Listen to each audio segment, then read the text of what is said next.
அனைவருக்கும் இனிய காலை வணக்கம். Welcome to Subiksham academy.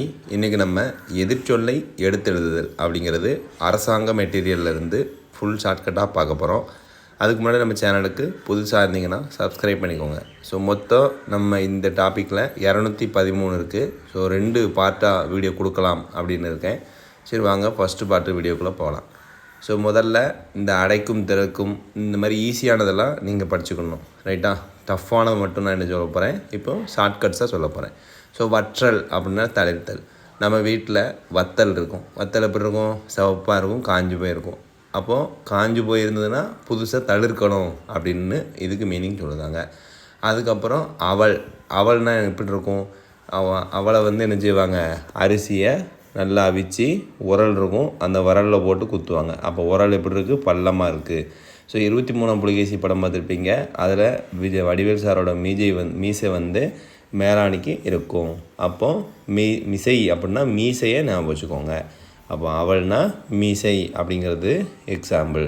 So next பாருங்கள், இசை அப்படின்னா வசை. இசைனா என்னது? புகழ் அப்படின்னு அர்த்தம். இசை அப்படிங்கிறது புகழ் அப்படிங்கிறது மீனிங்கு. வசைனா இகழ்தல் அப்படிங்கிறது அதனுடைய மீனிங்கு. அப்போ புகழ்தல்னா இகழ்தல் அப்படிங்கிறது எதிர்ச்சொல்லாக அமையுது அப்படின்னு நான் வச்சுக்கோங்க. ஸோ நெக்ஸ்ட்டு அப்படி இங்கே வாங்க. ஸோ இந்த இருக்கு இல்லையா? ஸோ ஓட அப்படின்னா என்னது?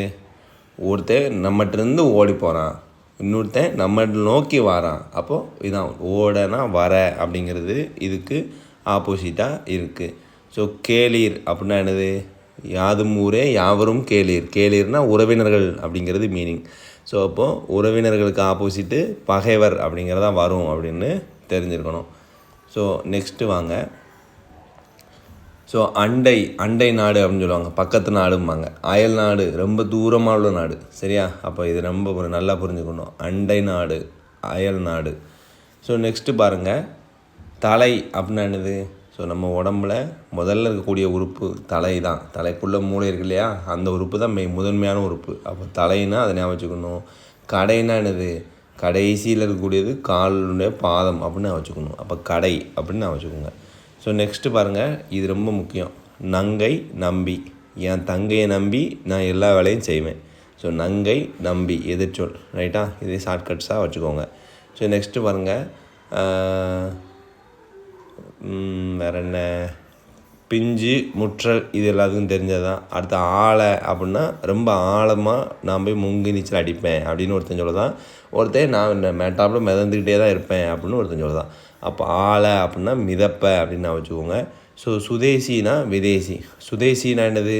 நான் இந்தியா பொருளை தான் வாங்குவேன், இந்தியா பொருளை தான் விற்பேன், இந்தியாவிலேயே தயாரிப்பேங்கிறது சுதேசி. நான் வெளிநாட்டுக்காரன் பொருள் வித்தியாசமாக இருக்குது, அதான் விதேசி அப்படின்னு நான் வச்சுக்கோங்க, ரைட்டா? இப்போ வித்தியாசமாக இருக்கும், அதனால் வாங்க போகிறேன் அப்படின்னு நான் வச்சுக்கோங்க.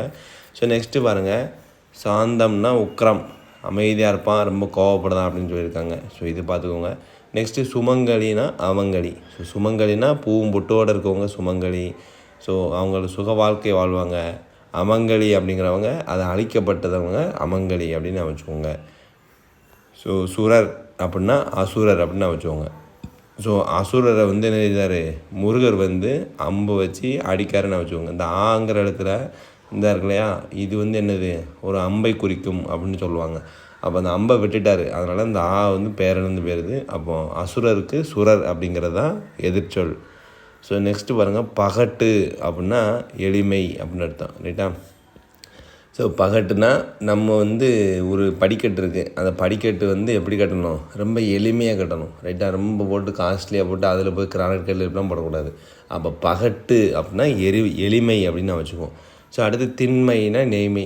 ஸோ திண்மைனா என்னது? ஒரு கல் எடுத்துக்கோங்க, அது எவ்வளோ ஹார்டாக இருக்குது. ஒரு நெய் எடுத்துக்கோங்க, அது கொஞ்சம் சாஃப்டாக இருக்கும். அப்போது பகட்டுனா நொய்மை தான் நான் நெய்மை அப்படின்னு சொல்லியிருக்கேன் ஷார்ட்கட்டாக. ஸோ அடுத்து இங்கே வாங்க, உளிஞ்சை அப்படின்னா நொச்சி. நான் போய் மச்சரை போய் ஒளிஞ்சிக்கிடுவேன், யார்ட்டையும் சொல்லிடாதீங்க. ஸோ இதுதான் ஷார்ட்கட்டு, ரைட்டா?